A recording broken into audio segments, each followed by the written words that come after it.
Mga kabisdak, kumusta po kayong lahat? Medyo matagal-tagal tayong hindi nakapag-video, hindi nakapag-upload. So ayan, mayroon po tayong hardbound ngayon na 11 piraso po ito. Ayan. So dalawang kulay po yan. Kulay green, 5 piraso, tapos royal blue na 6 na piraso. So ito po yung papel niya. Tapos dalawa na kami ni Garnix ang mag-stamp. Ayan siya sa kulay green. Tapos tayo sa royal blue na 6. So ayan po mga kabisdak. Ito po yung kagandahan pag dalawa ang machine. Kasi pag may mga ganito rush, kayang-kaya kasi dalawang tao yung mag-stamp o yung magbagsak. Alright, so pili muna tayo. Yung lahat naman sa ano previous. Good na good. Kita man. Kasi radyo, kita tayo doon kung nalaman. 20. Ganun mo lang mo. Ayun o, 2020.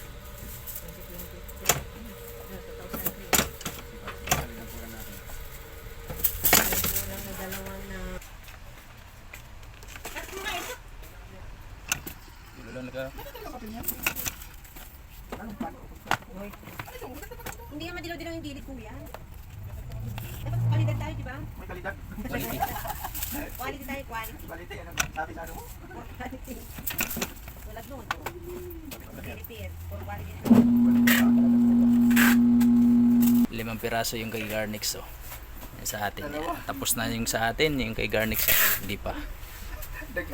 Alright, Garnix, tirahin mo na yung sa'yo. Tapos na po namin itong 11 piraso po ito na hardbound. 6 po yan. So yung tatlo maninipis lang kasi ano po ito, mga resibo din po. Ipapasa sa BIR, mga ganito. Alright. Tapos yan, itong 6 ang marami talagang isusulat to. Dami niyan. Dami pang pangalan mga kabisdak ko. Pero natapos na rin natin.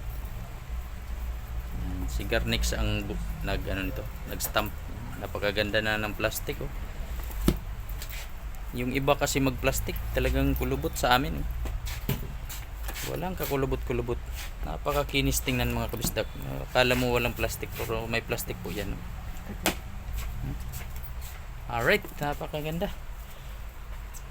Good na good.